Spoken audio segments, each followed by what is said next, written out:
Well, hello everyone. This is Bob Martin, the RCSubGuy, and I'm here with Logan. And we are not in Texas anymore, people. We're in just north of Seattle, Washington. We landed 20 minutes ago? Yeah, whatever. Not too long ago. Hopped in a rental car, and we're now driving north to Granite Falls. And we're gonna hook up with Jason, and we're gonna have a chance to talk with him. He's a super cool guy, and we're gonna grab a whole bunch of submarines. So this is a little different this week. Hope you enjoy what we're gonna be doing.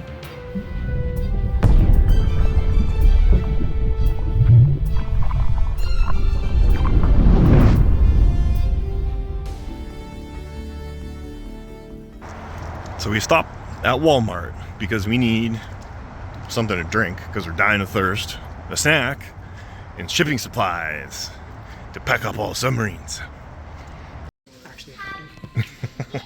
I think we got what we came for. That should help. So here we are. We're 10 minutes away from Jason's house, and this is a gorgeous drive. Like, really cool.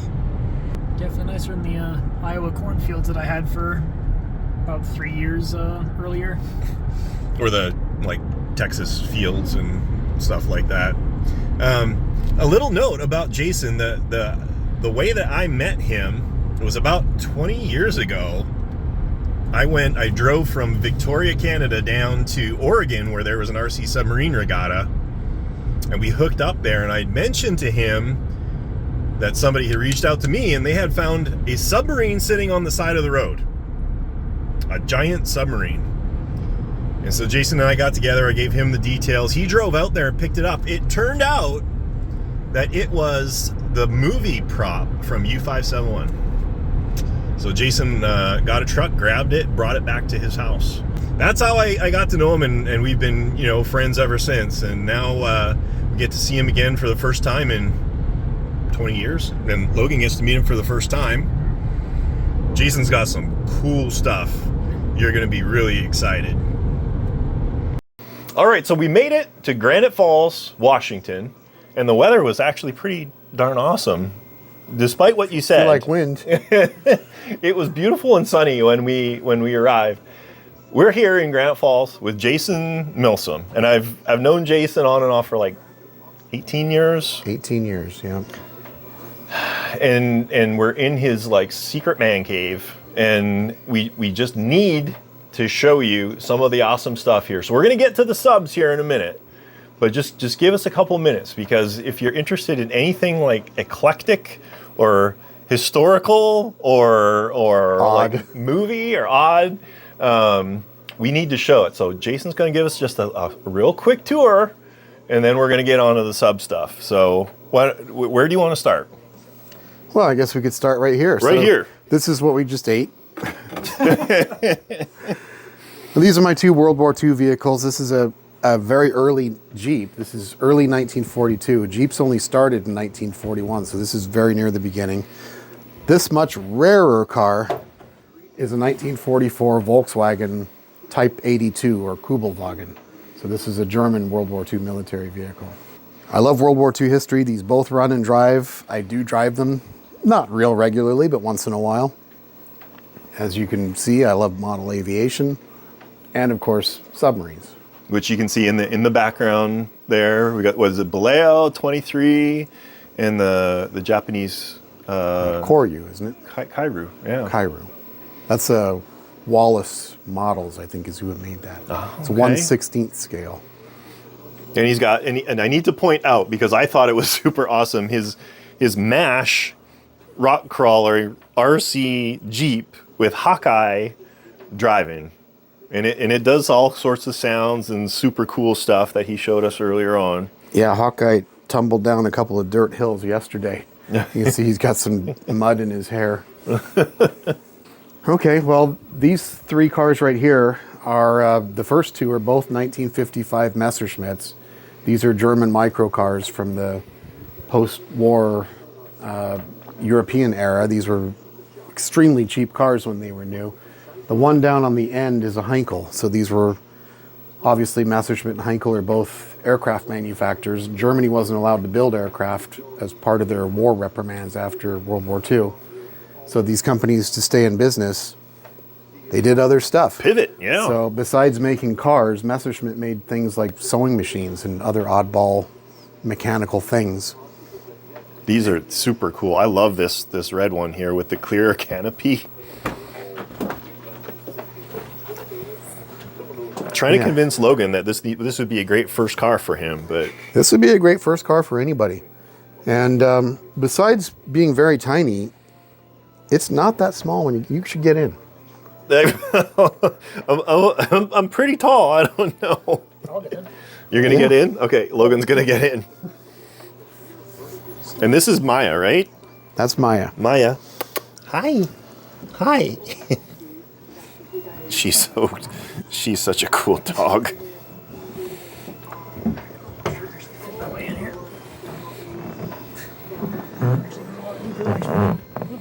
Oh yeah, there you go.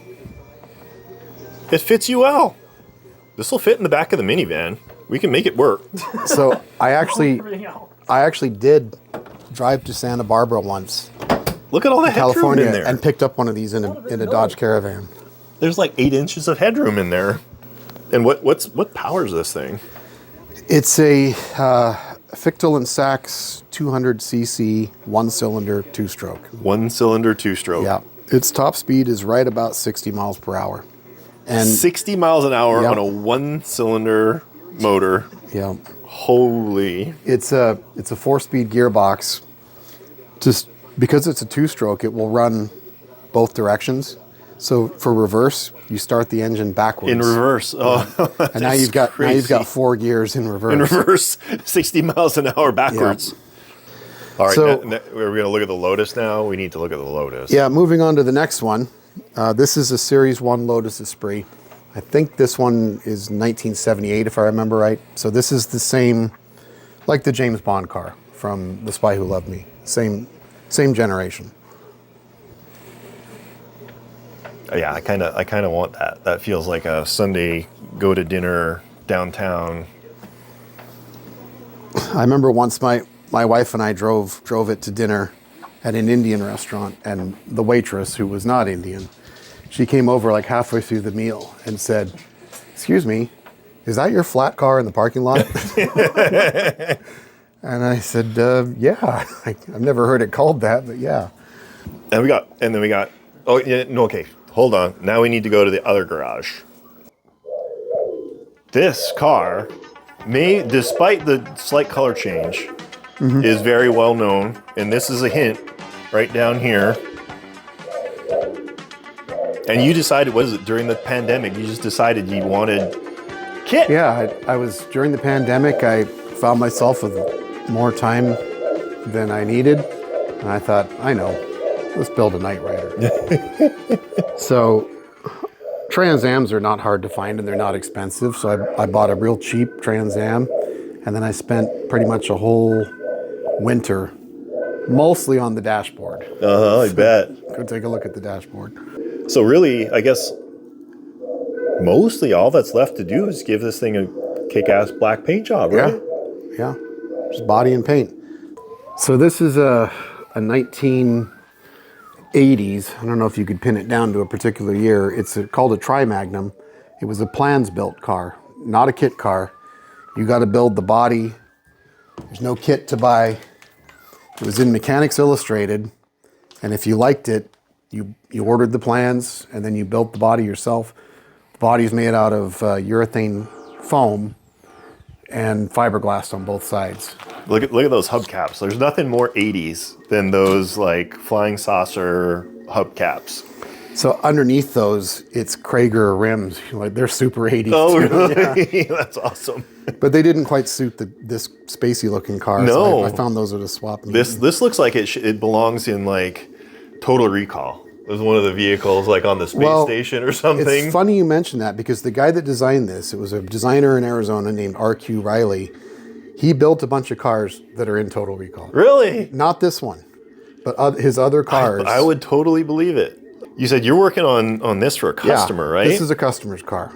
This is I think it's a 1959 Glas Gaugamobile. It's German. It's kind of near the end of the microcar era, like the other cars over there in the other garage. And this came to me as sort of a basket case. It looks really nice, but mechanically nothing was done. And it's nearly there. It's running and driving now. He's starting to ask me, the customer is starting to ask me things about, can I fix the seat adjustment and stuff like that. So we got, let's get it running first. Yeah, who cares? I don't care if it goes into gear. And then we got one more hiding behind here, which actually I'm a big fan of, right around the corner here. So this is a 1967 Europa. This was the car that was the predecessor to the Esprit. In fact, the first prototype Esprit was built on a Europa chassis. This is a Lotus. Such a different design. You know what a Ford GT40 is? Mm-hmm. This was Lotus's bid for that contract. Oh, wow. So this could have been what became the Ford GT40. The GT40 that we all know was developed by Lola, which is another British small manufacturer. Beautiful car. What's a little bit deceiving here is that the floor is raised up there. This car is really short. Yeah, let me go stand beside it so you guys can get an idea. This is crotch height. That's how tall this car is. Now we're gonna go play some games.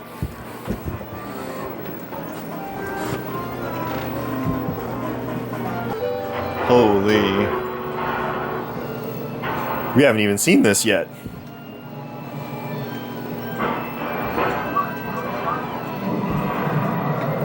There are aliens everywhere in here. There are aliens, yeah. So I'm a sucker for those aliens, and when I go into all those Comic-Cons, these are really common for their heads to break off. Uh-huh. So when I would find them for cheap with broken heads, that's how I ended up with so many. Glue them back on? Well, I'd make an actual metal shaft in there. Oh, yeah.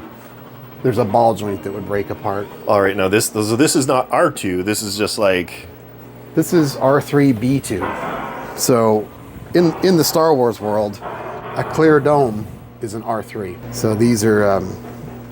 he does a lot of stuff. He's radio control. Wow. So he drives around. He has a gun. He has a lightsaber. Well, yeah. He actually, it'll take me a while to remember how to do it all, but he plays Star Wars. He plays all the Star Wars movies in this thing on the top here. You can sit there and watch all of them all the way through. And the funny thing is, so I've taken him to many Comic-Cons and things. No one's ever noticed.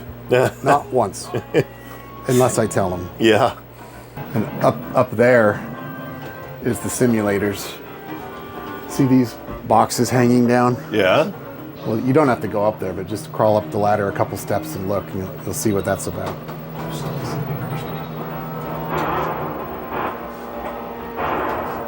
There's two back-to-back VR simulators, one for driving, one for flying. Oh, wow. You might have seen it when you just went up there. There's a secret tunnel. There's a secret room, and there's a tunnel that goes to my model room, which is upstairs in the other building. So if you want to escape from your model making, you can come down and play in the arcade. Exactly. Yeah. But I'll tell you, keeping all these working is awful. I would believe it. I would totally believe it. It's almost a job in itself. And Stun Runner. Oh my God, I remember that game. There's several that are having issues at any given time. I bet.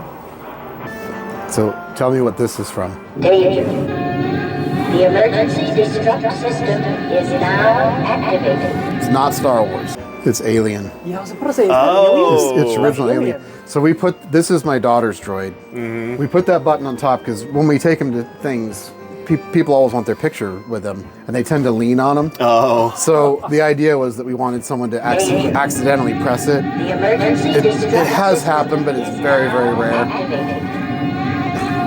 This one hands out candy. So there's an arm in there that we put. Originally, we had these lightsaber candies we put in there, and then when they stopped making those, and we put pixie sticks or things like that because they're cheap. It's so cool.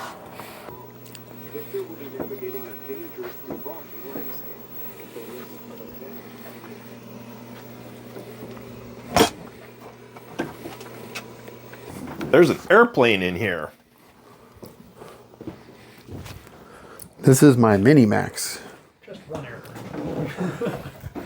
So I've never used it to deliver a sub. Feels like something you can just like pick up and move around if you need to. It weighs very little. Oh, you literally just like moved it. Instead, I thought you meant like, no, you just pick up like a sub and throw it like a torpedo for drop off. You could. So, you know what this room is? Does it look odd? Oh, this is like a trailer or something, isn't it? It's like the box off of a cube truck or Yeah. You know. Yeah. It's 24 foot long, and made a great hangar. So yeah, this is a quasi ultralight. I think you were saying It's what they call a fat ultralight. fat ultralight. Yeah. May or may not be actually considered an ultralight, but what a fun plane this would be.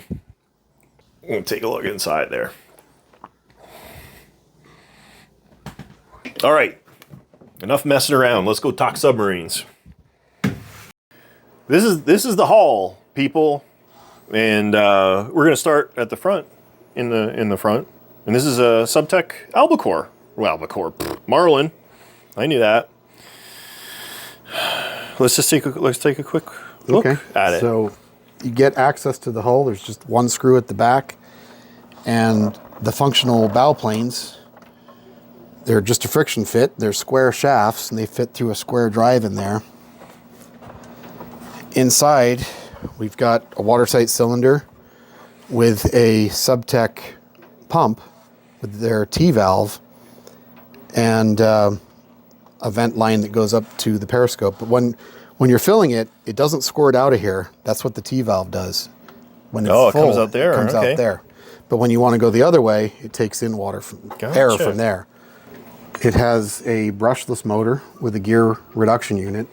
I think it's a 3-to-1 gear reduction. And it's a good mover. This is a really good driver.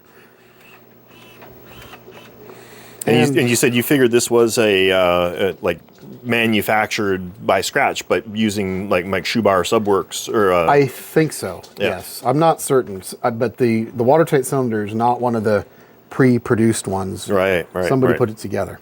Yep. Yeah, and it looks like they did a really nice job too. They did. Yeah. So it's got functional stern and bow planes. Let's see which one is there. That's the bow planes. Oh, okay. It's the knob in the middle. So it's a set it and forget it. Oh, Like, okay. All right. Ron Popeil, or that guy that did those infomercials. You remember that? Set it and forget it? I don't, but So, this is a good runner. And this is a nice size boat. I was just telling Bob before we started filming, this is 1/32 scale. It doesn't look like it. The real boat is not very big. So it's the same scale as that big Baileo up there that's nearly 10 foot long. yeah. And the details on this are really cool too. Like all the detail on the hatches and everything. Was this? I assume that Skip didn't sell them with this kind of level of detail. I wouldn't think, right? I'm not familiar. I'm enough. not really sure. So I think the Marlin was kind of one of the last things that Skip did, because he sold Subtech right after that. And it changed hands a few times. And at one time it was owned by somebody in England. And this is a nice sized boat too. So one of those like put it in your back seat kind of boats. Yeah. So this one should look familiar to a lot of people because I just finished putting one of these together. Engle Lafayette. And these are surprisingly good running boats. For a modern submarine, these actually tend to perform really, really well. So this is built pretty much stock.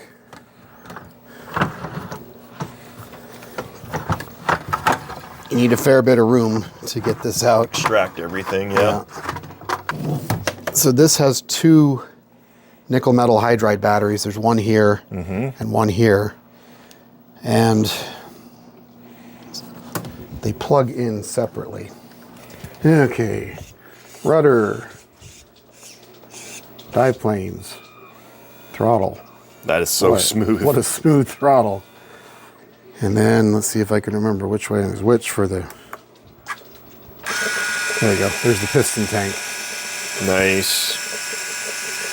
And that's pretty well it, isn't it, in terms of controls? That's it. And I think this one has the piston tank does the 100% full, and then if you switch it to the middle, it goes to 85%. Right. So these Engle boats, I'm not afraid to let these go negative. So I generally have them so that when they're 100% full, they're negative. Right. It'll start sinking. And at 85%, it's slightly positive. So I've never run trouble with one, and that's one of the big advantages with the piston tank. This has been a super reliable boat for me. Like I said, I was really impressed with that last one that I got. And because of the size of the rudder, especially once you get it under the water. Yeah, it moves. That huge rudder. It turns good. It'll turn, yeah. It turns good, and this thing really moves. It's fast. And it's well ballasted. You know how some of these single screw where the screw is in the middle boats, they really want to roll when you give it throttle. This one doesn't. It's very, very steady. This one is much cooler than I think the pictures that you sent me. Yeah, this is a good model. I don't know who made it. I know very little about it. So it's like we need a Phillips to take the top off. Now you met Irv. I don't know if you remember him, but he was very, very clever.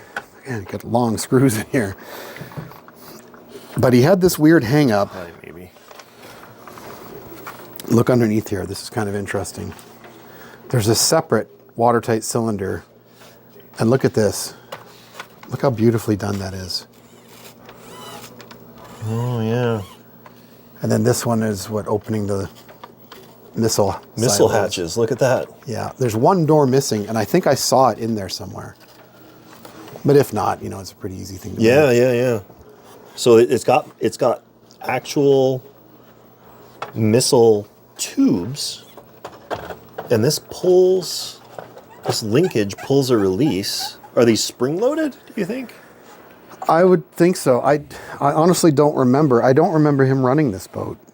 So I don't remember exactly how it worked. Well, I'll have to take a look. What I can remember about Irv's stuff is it usually worked. He was kind of overly complicated, like there's so many separate watertight compartments. Right. But they always worked. His stuff always worked. And the thing about it too, it may look like a plate of spaghetti, but when you start breaking it down, everything is pretty simple and straightforward. This is a gas ballast system with electronic solenoid in there. Is that a geared drivetrain? Looks like it. Yeah, it looks like it's a geared. It's kind of funny. The sticker's fallen off. It's laying down there. The speed, Groppner speed sticker. A 6-volt sealed lead acid battery, 7 amp. That'd run it for a little while. Oh, and look at this. This is really cool detail. The on-off switch is a toggle switch here. Well, Irv thought of that. There's a hatch right over it. So you can just reach down and flick it on and off. You can turn it on and off without taking the top off. He was a clever guy. Mm-hmm. Irv passed away nearly 20 years ago. Yeah, so this will be cool for someone who wants to tinker, or at the very least, it would take nothing just to remove that and put a modern cylinder in it. It would be nothing. I think I'd be inclined to try and get it going because it's so cool. I think it would go. I honestly think it would. But at any rate, it's still super cool and a nice size. It's a tucky under one army kind of boat. Yeah. How heavy is it? Oh, it's not heavy at all. Yeah. I mean, it's generally anti-skid's really cool on there too. All right. Los Angeles. Small World Models 212A. So a lot of you guys will be familiar with like the Engle 212, which is 1/72nd scale, which we also happen to have. Yeah, just for size comparison. This is 96 scale versus 72nd scale, and these were done in a very, very low production numbers, if I understand correctly. But what a neat What a neat size that is. So this was built, I think, by my old buddy Dallas Olson. And I don't think he ever got it in the water. But he got it pretty far along, and so I got it and kind of got it to the point where it's working. It's not painted, obviously, it's paint. This was my doing, and this is a bit goofy, but rather than have screws at the front and back, I made this odd arrangement. So you unscrew this antenna, and that's what holds the top on. There you go. So you got little tabs to index it, and a hose here. It has a gas ballast system, a little tiny reservoir down there. Dallas and Irv, they were buddies. They both liked this kind of vent valve where the servo pushes it to one side. Oh, interesting. And it's different, but it's clever and it works. So this silicone tube, this is your test and antenna. I made these little brackets to kind of, otherwise it always got Tangled hung up, up somewhere. So it fits neatly down here. I also made these quick disconnects. These are aluminum with a magnet in them. There you go. And they're pretty strong. So the other thing I did, because it had this little tiny reservoir, and I thought, well, that's not going to give you enough gas, you know, to surface more than maybe once or twice, I added an air pump. The air pump is underneath this tray, and it gets its air from the top. It goes up to the top of this radar-looking thingy. I don't know what that is. Do you know what that is? I'm sure that's a radar, yep. But when it blows, the way that works, the air goes in there, up to the air pump, which is under here, back out here to this hose, which you see goes down underneath the cylinder.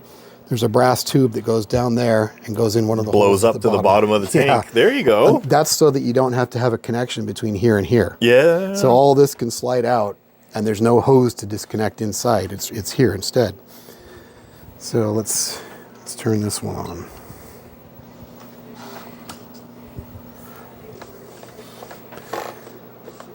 Oh, really good throws in the back. Look at that. X-tail, yeah. Nice gear reduction. Beautiful.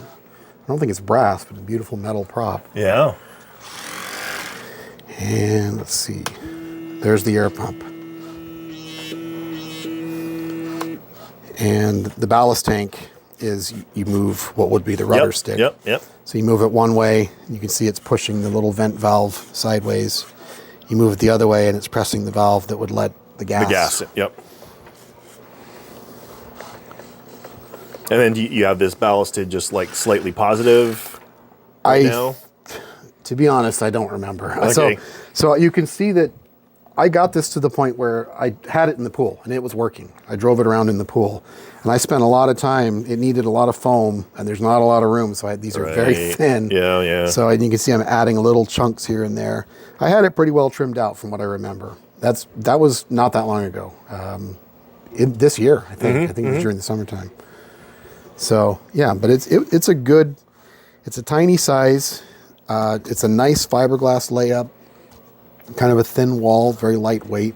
And it's unique. There's going to be nobody at the pond with a 96-212. Yep. So to get this cylinder out, this bothered me slightly, but because I made it so that you can take the top off without any tools, but to actually take the cylinder out, there's a flathead screw in the front. That's okay. So, but you could change this to a little thumb wheel or something. Yeah, sure. So you take that screw out, it indexes it, there's a little tab at the back here, and then it just lifts up and out. Yep. Very cool. So you probably notice I always leave these unlocked. Right.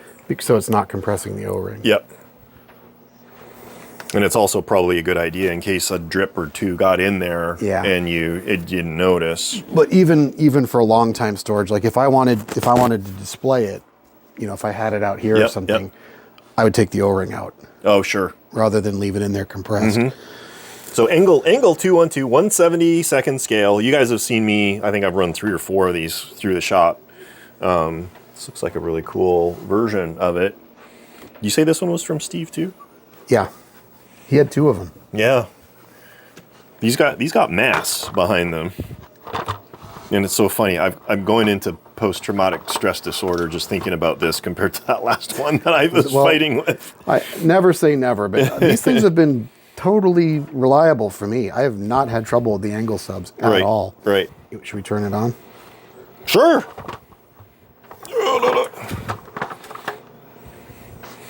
We just plug it in, or? Yep.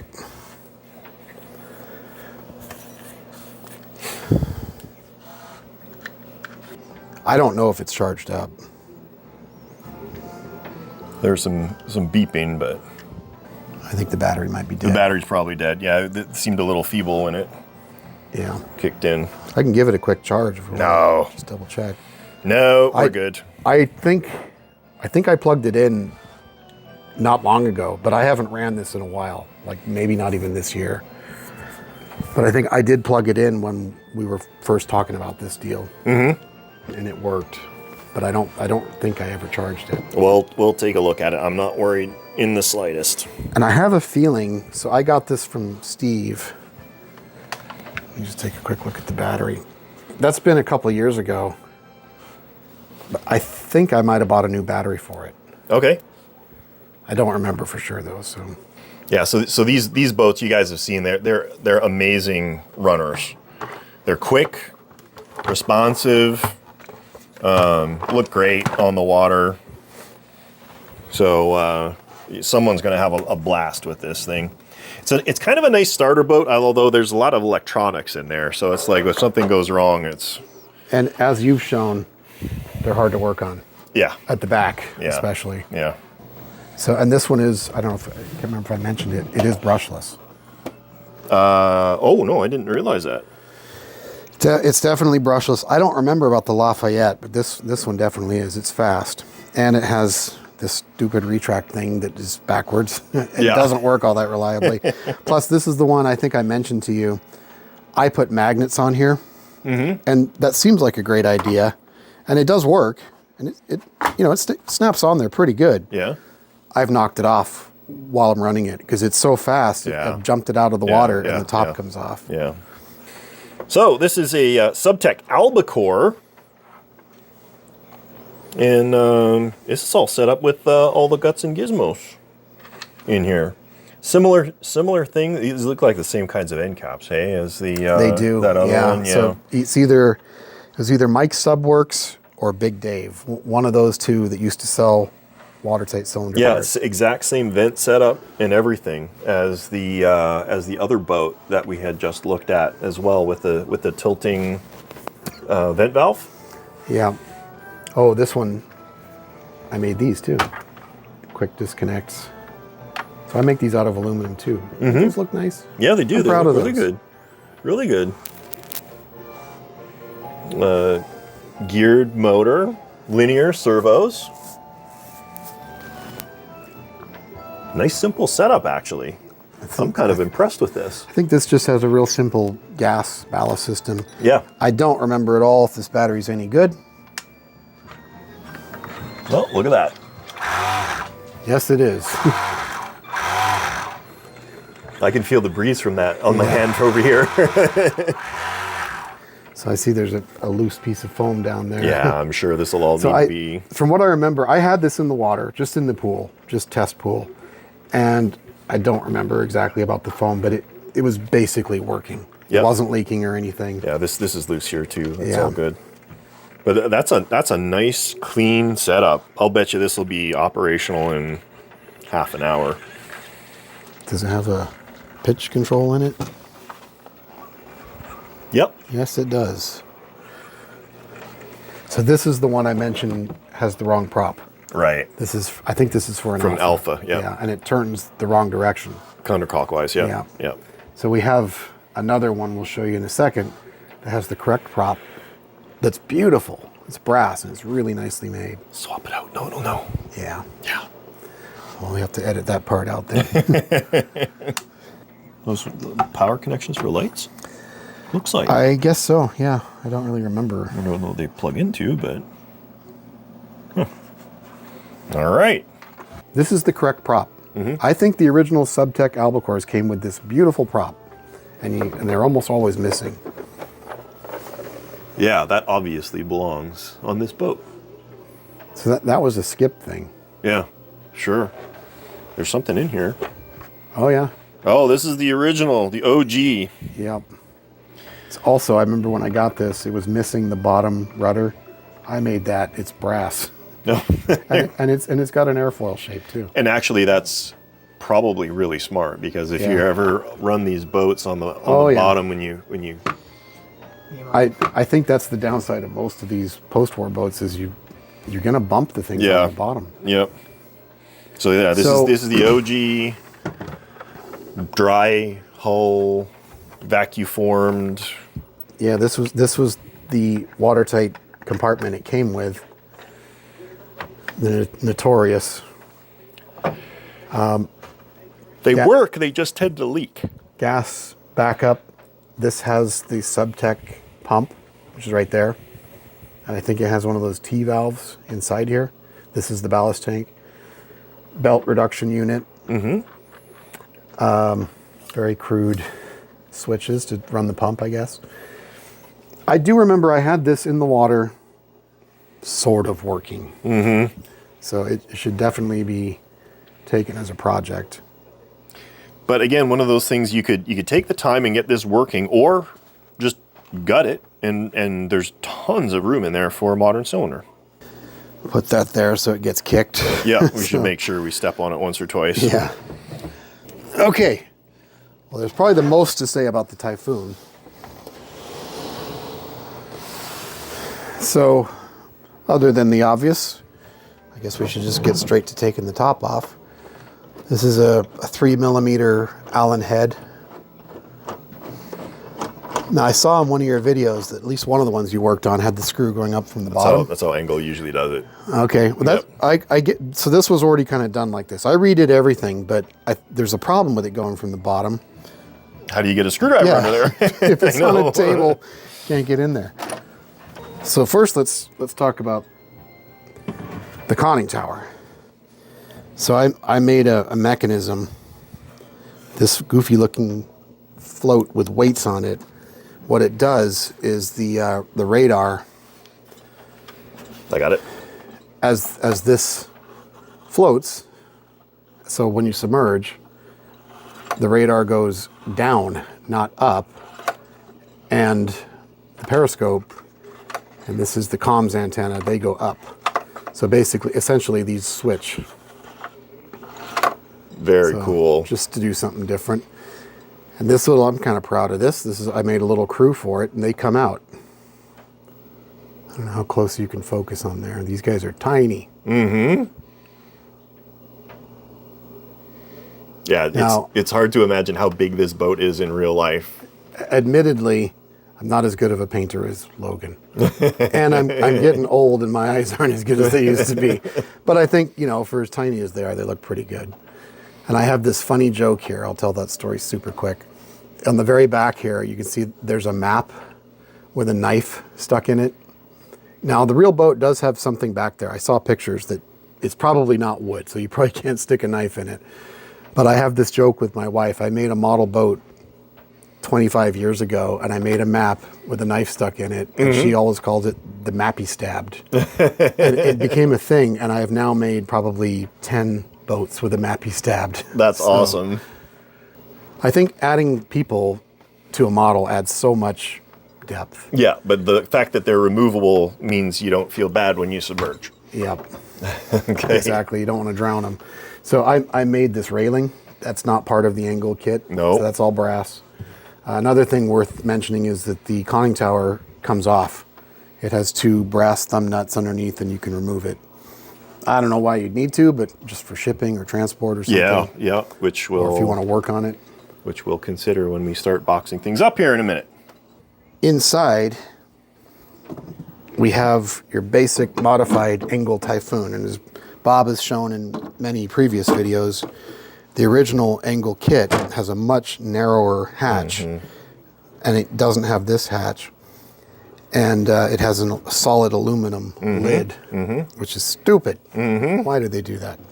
Anyway, so we made the hatch as wide as possible. I almost added another one back here, but there's nothing you really need to get to back there. Just motors. So, yeah. So, and the motors can still come out through there. But I did add the front one so you can get to the bow plane mechanism. Now, what's different about it, this is all glassed in. This is fiberglass. This seems to be a problem area for this model. The original kit tells you to put it in with just resin and microballoons. Yep. And even that seems to be kind of a struggle for a lot of people that have built these. So I glassed it. I saw enough of your guys' videos where we're always leaking bubbles around here. So I glassed it inside and out. And this is a heavy model. It is in there. It is not coming out. Not easily. So everything is removable. The blocks with the servos and everything, I designed it all so it could come out. In case there's a problem, you can remove the piston tanks and everything. They all fit out through this hole. Originally, this boat runs on 6-volt lead acid battery. Yep. I bumped up the voltage a little bit, so you can still do that. One of those 6-volt 12 amp hours will fit in here. But I've been running it on this. 7.4s. Yep. No, they're 7.4. So bump up the voltage. These are 6,000 milliamps, so it's still 12 amps. I ran this boat all day, and when I checked the batteries when I got home, they were still half full. Yep. So 12, that's incredible. 12 amps. And with a little bit more voltage, everything's just going to run a little bit better, a little faster. So the thing part of the reason I bumped up the voltage is the speed control kept shutting off because it thought the voltage was too low. And also this bow plane mechanism, it was just too laborious trying to retract and extend the bow planes. And there's nothing wrong with it. I can't find anything wrong. It all moves freely and everything. But on 7.4, it's not fast, but it's clearly enough. Yeah. So in terms of feature, there's no bow or stern thrusters in this one, but it does have the folding bow planes, twin piston tanks, and then you said this has a Sabertooth differential thrust, right? So this is a 2 times 12 amp speed control Sabertooth, and it's running both of the motors. And let's show that real quick. So your throttle stick here, forwards and backwards, is just full forward and reverse. But when you go side to side,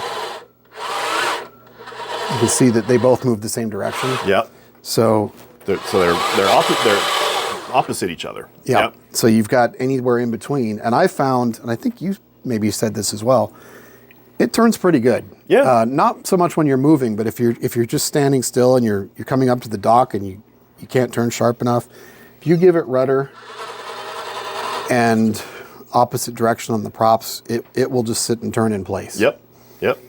So it's, I think, at least as effective as a bow thruster. Yeah.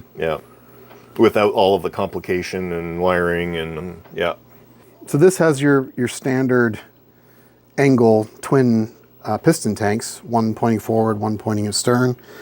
The control for those is here. I modified this radio. It has 4 different positions, and you can see I marked a couple. It was pretty much impossible to mark the other 2. But if you go to flood,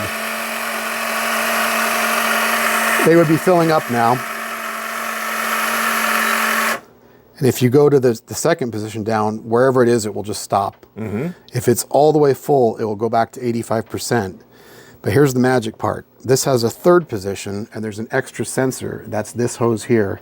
It's going out to here. When you put it in that position, it will, whatever depth it's at when you turn it on, it will try to stay there. So as the pressure increases, it will either fill the tanks. It's hover mode. It's hover mode. And I did try that in my pool. It worked. So it's a constant down and then up, and it's working the piston tanks, so it's using electricity to do that. But it does work. So it's pretty clever.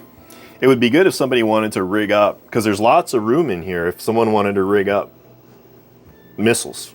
Because you can hover and then launch your missiles. So cool boat. The Typhoon is still one of my favorite designs. It's just one of the most audacious, totally like Russian things to do, and it just I love them. I love them. So let's talk about the angle keeping briefly. This has 3 forms of depth keeping. Number 1 being the thing I just showed. Number 2 being a simple pitch controller that's back here that works on the stern planes. I have the radio set up so that this switch here, you can pick all off. So in all off, there's no depth keeping at all. One click down, if the bow planes are out, that turns them on angle keeping, and they use a Subtech depth keeper. And then the stern planes, you can see when I click that last position, now the stern planes are on automatic pitch. Okay. So, but if you just want them off for whatever reason, put that switch all the way up, everything's off. So the second position is just bow, and third position is both bow and... Correct. Yeah. Okay. So there is a way to do just stern without the bow, and that would be to retract the bow. Oh, gotcha. So you can have all one or the other or nothing. Understood. So let's do the bow planes real quick.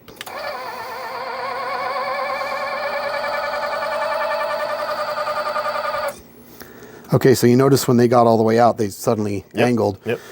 This is the tube that picks up the pressure for the Subtech depth keeper.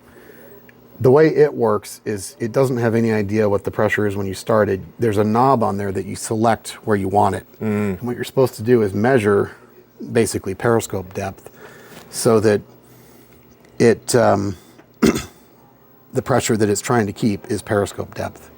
So you can adjust it, but to do so you have to get in there and turn a knob. Oh, gotcha. So that's why if we put a tube on there, if you blew into that, they'd move. Oh, gotcha. So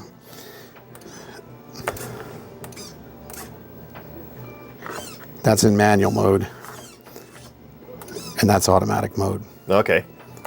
So to make them retract, you have to turn them off. You have to turn the automatic mode off, so that means that, because they won't retract unless they're centered.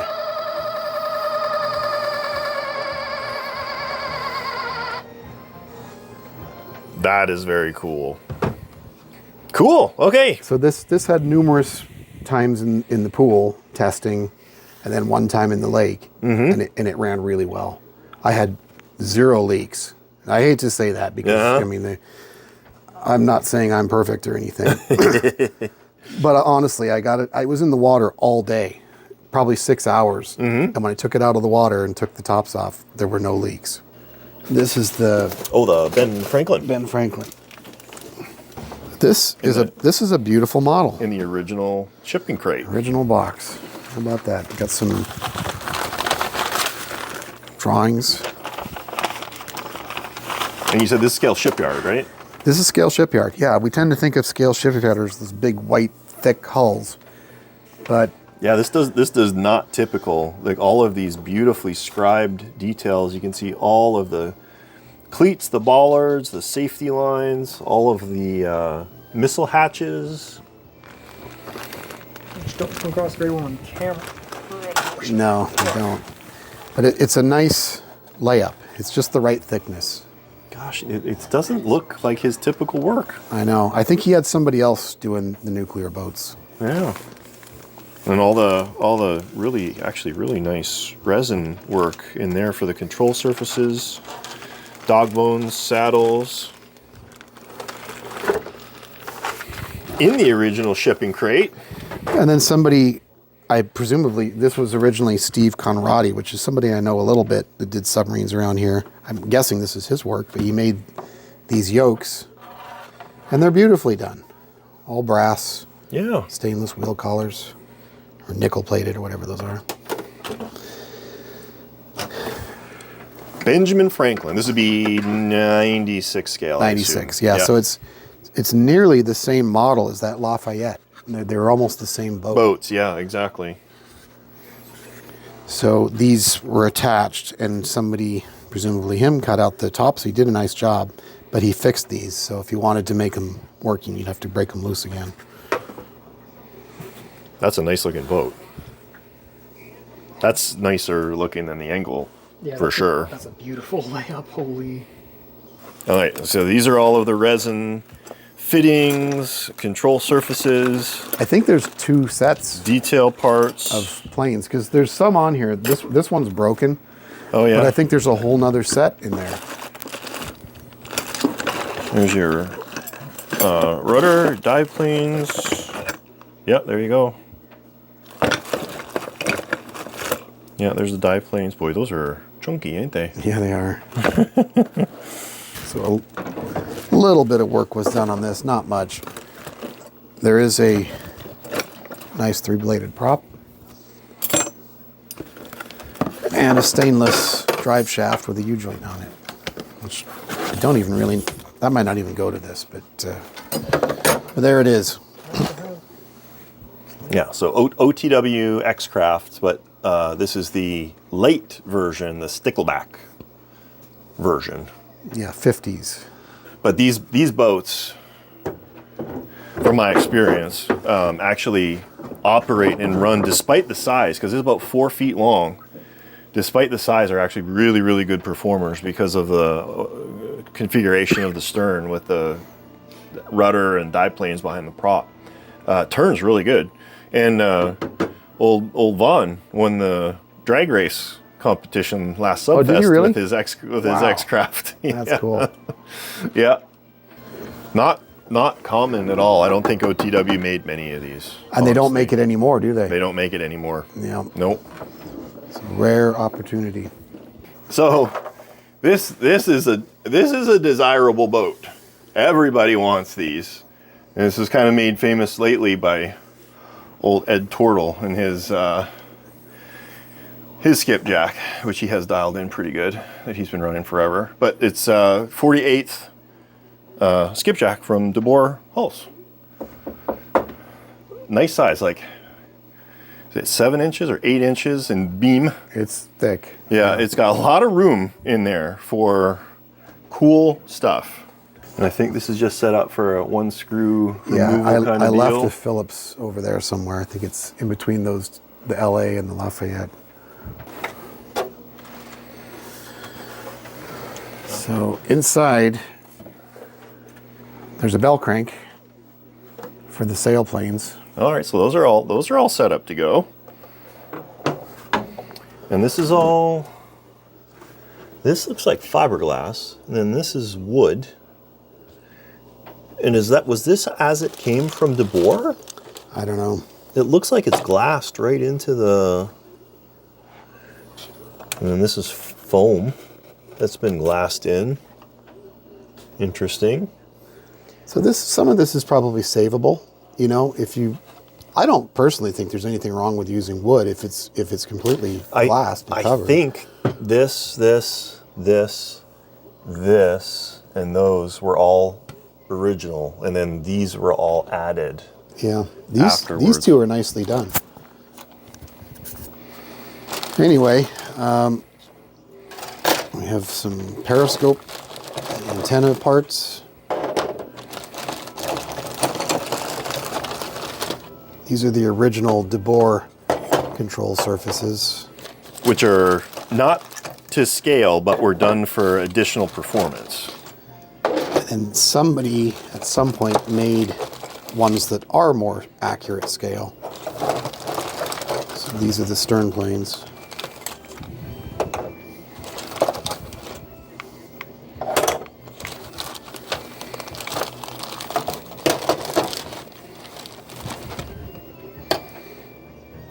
Yeah, on your linkage and Yeah.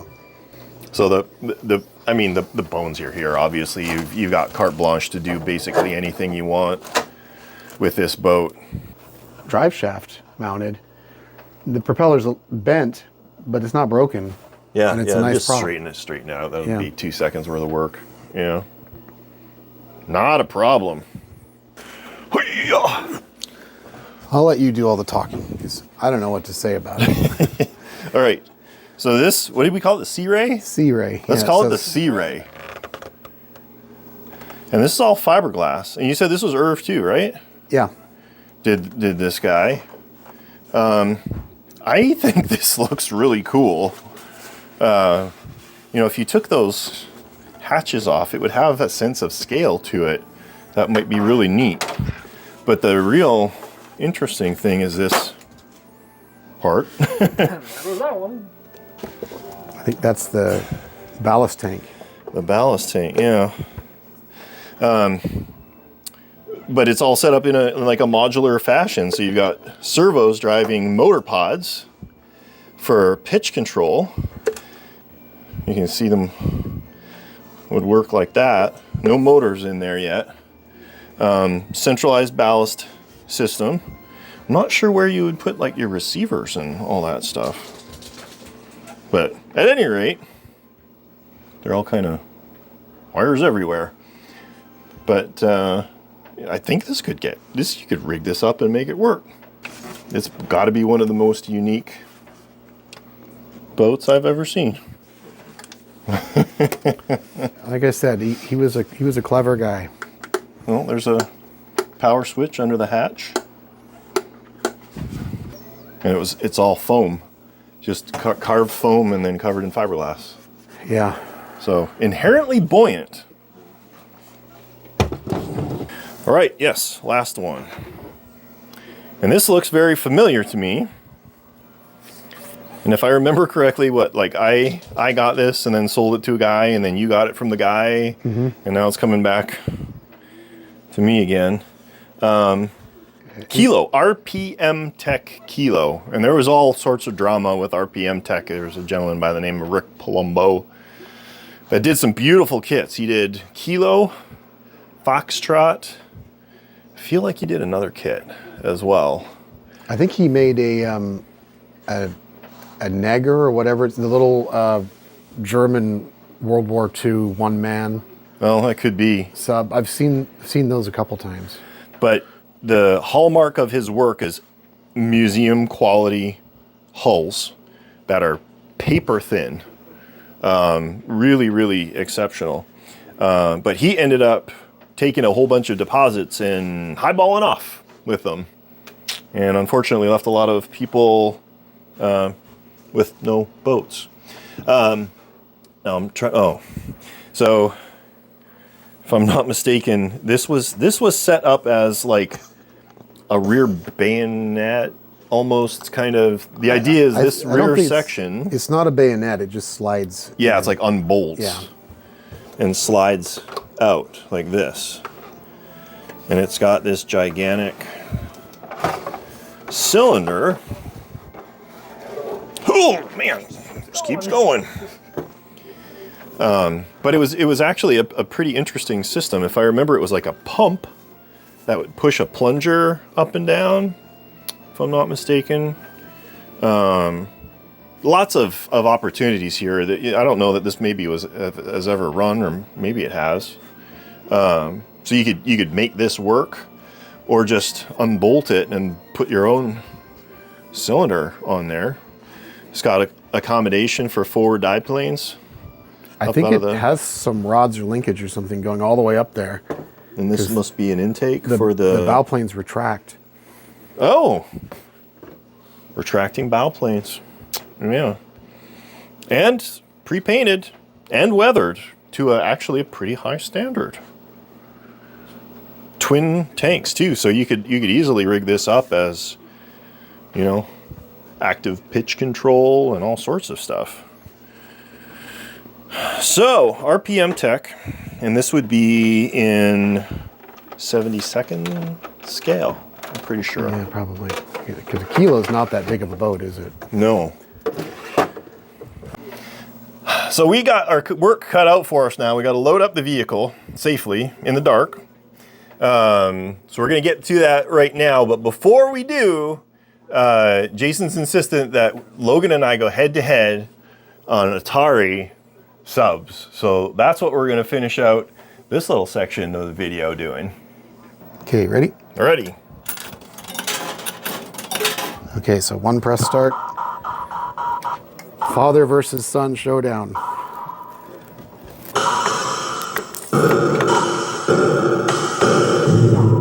I win. It's a hit. Oh.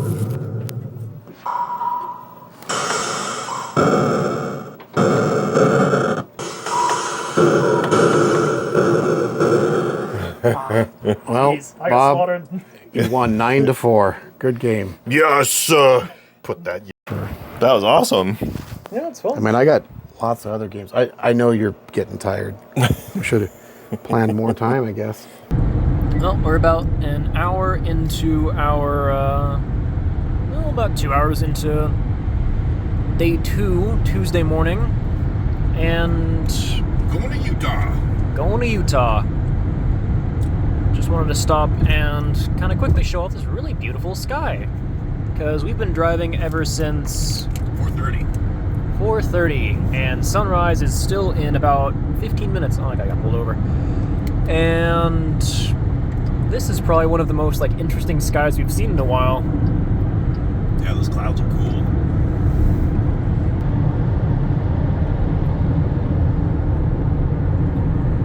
That is gorgeous. Well, good morning.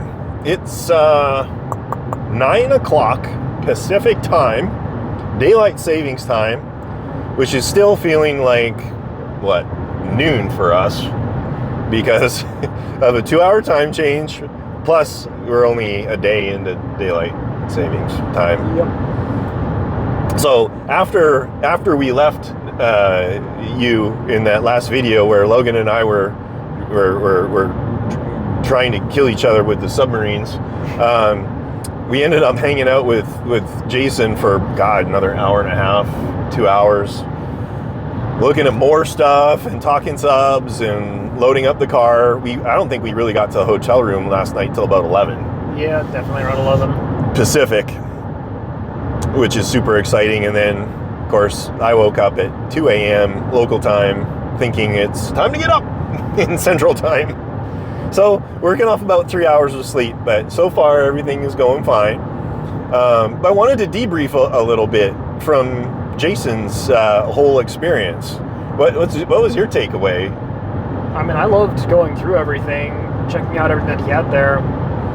It was super interesting seeing all the different World War II memorabilia, but also just how many models he's worked on, how in depth he's gone into what was it? His aluminum magnet click-ons were really nice. We might need to take a look at that design when we get back to the shop and see if we can cheat it. It's such an eclectic, interests that he has, like Star Wars and Star Wars robots and submarines and airplanes and real airplanes and the arcade machine, arcades and cars, and he's the ultralight plane. He's just a super interesting guy. I'm glad we had an opportunity to go there and hang out with him. I would love that Lotus Europa that he had tucked away in that back corner. Jason, we need to make a deal on that. I don't have any money, but I'll sell you my child.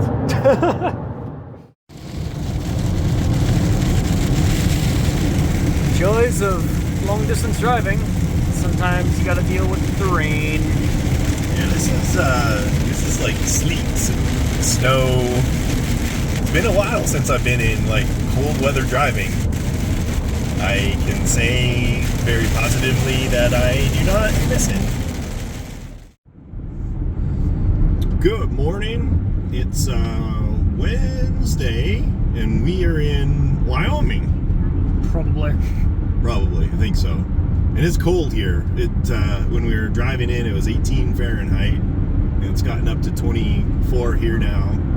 Just passed a horrendous pair of accidents on the road back there. 2 overturned trucks. Semis, literally overturned on their roofs.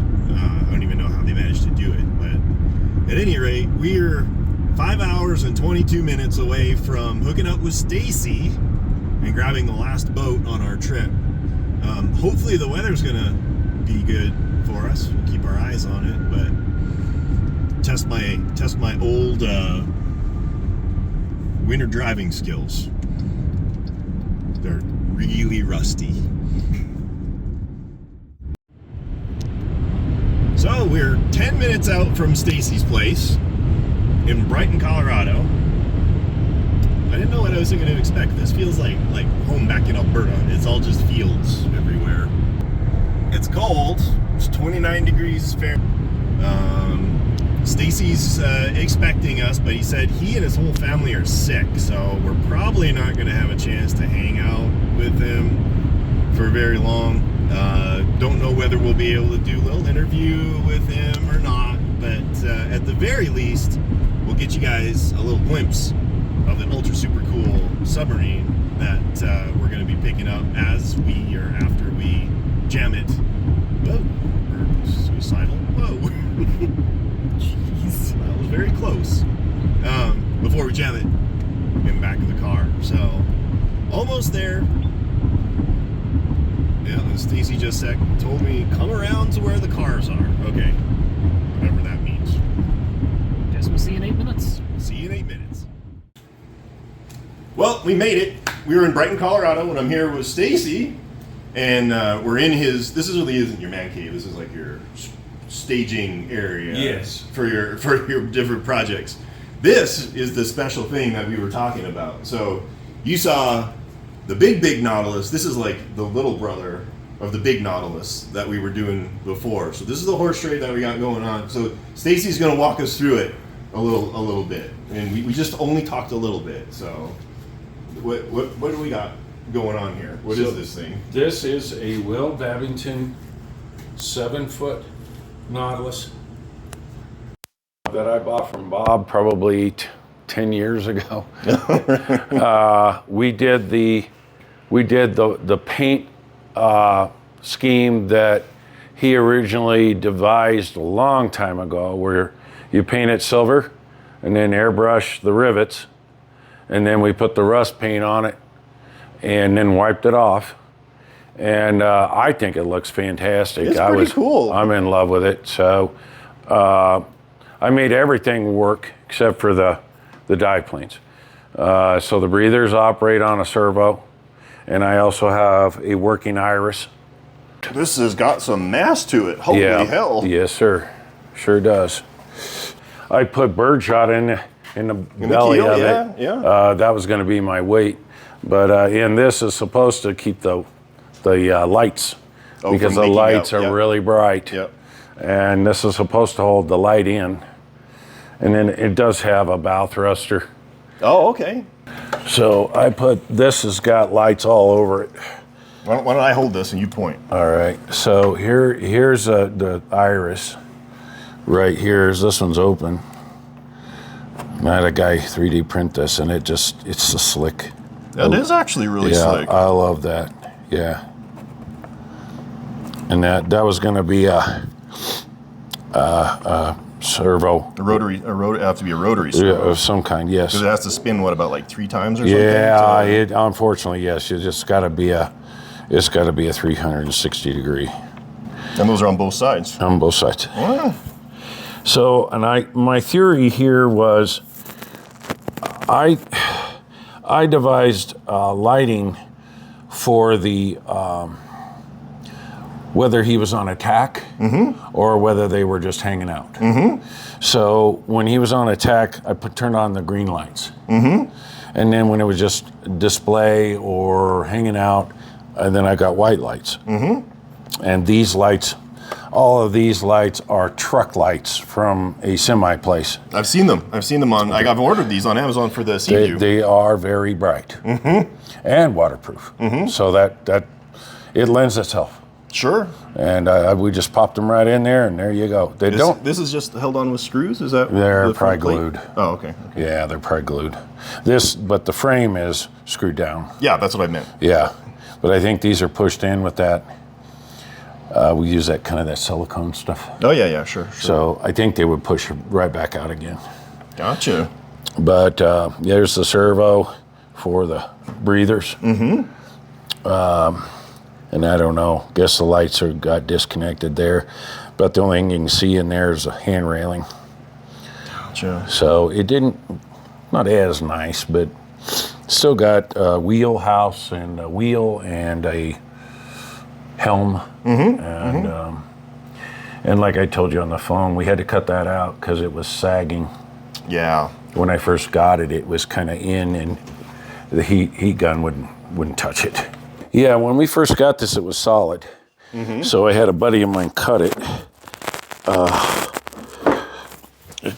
take a saw and cut it out, and it's pretty clean. But yeah, that was something I hadn't thought about, was those lights are really bright, and when you turn them on, they're actually lighting up the outside of the fiberglass. And so we painted the inside of it black and put that rubber. Yeah, looks like a pool noodle or whatever you got, and that helped. That shut off the light from leaking. Mm-hmm. But yeah, I have since, and I was actually able to chat a little with Will, and he says, "Oh, you got one," and I says, "Yeah." He goes, "Well, we could have done better," and I said, "You know what? I'm happy with it now."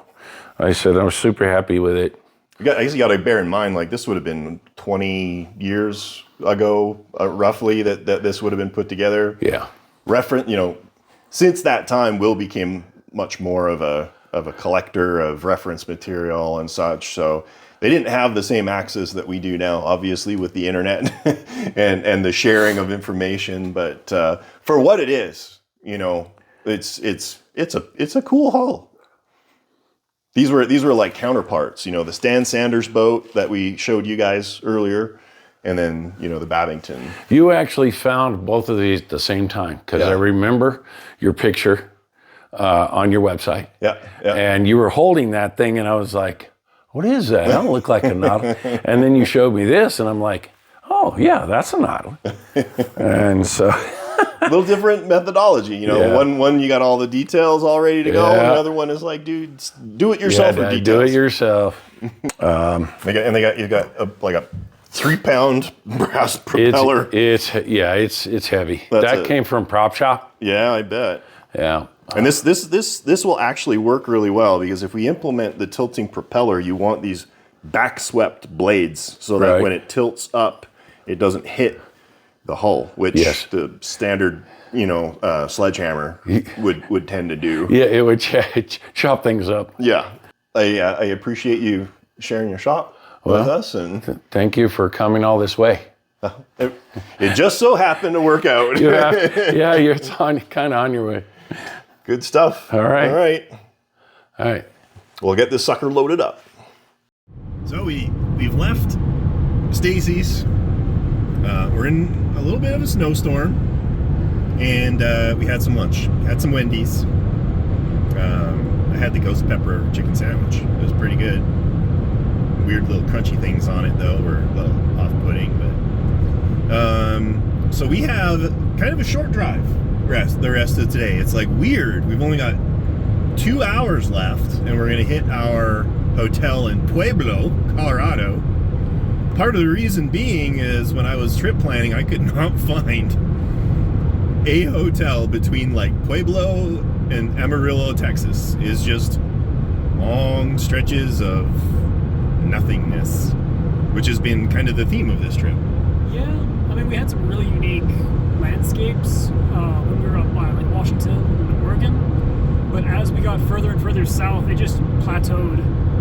Yeah, not just roads. Cool topography and road.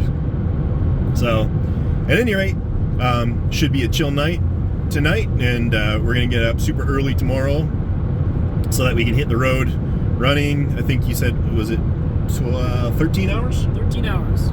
Tomorrow. And then we'll be home, which is awesome. So, this will probably be it for today. We'll sign off and pick things up tomorrow. So, it's Thursday morning, 4 o'clock in the morning. We've been on the road for about half an hour. Just left Pueblo, Colorado, and we're in a snowstorm. It's been a long time since I've had to drive in weather like this, but this is pretty bad. We just came up a little hill, and I couldn't really accelerate because the wheels were just spinning the whole time. So we're doing about like 30 miles per hour below the speed limit, just taking it easy. Our ETA was supposed to have been 13 hours yesterday, and now it's up to 14 from here, so it's gonna slow us down at least an hour and a half, put us in later than we wanted, but it's all good. We'll get there eventually, slow and steady.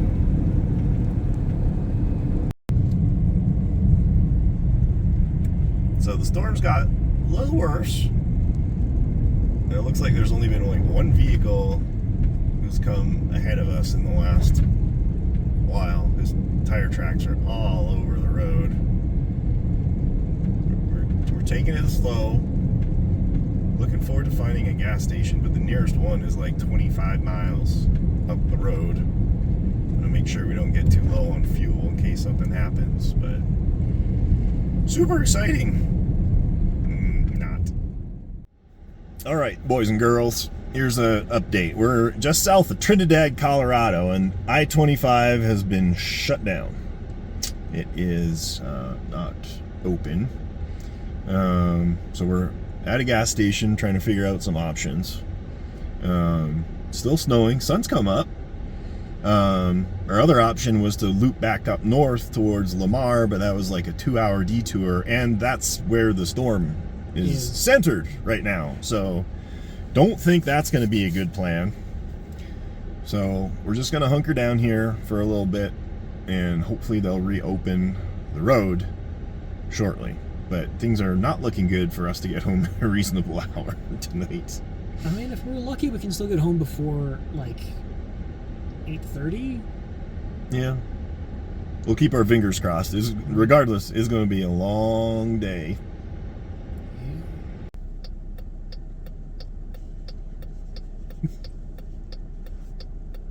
And we're in a ditch outside of La Junta, Colorado. We're doing like 30 miles an hour down the freeway, and slush caught the tire and flipped us into the ditch. And now we're waiting for a tow. Don't much like Colorado. No, not much for fun in the cold. Or the snow. Yeah, blizzards. They can keep it. We'll stick to Texas. I don't know that we're gonna get home today. No, definitely not. So we're back on the road again. We're literally following the wrecker that towed us out of the ditch a few minutes ago. I can't remember if it was before or after we made that last little snippet, but a Good Samaritan pulled over in his 4x4 and tried to pull us out. But where he hooked on in the front apparently wasn't very good, because the tow cable slipped and completely shattered out the Headlights.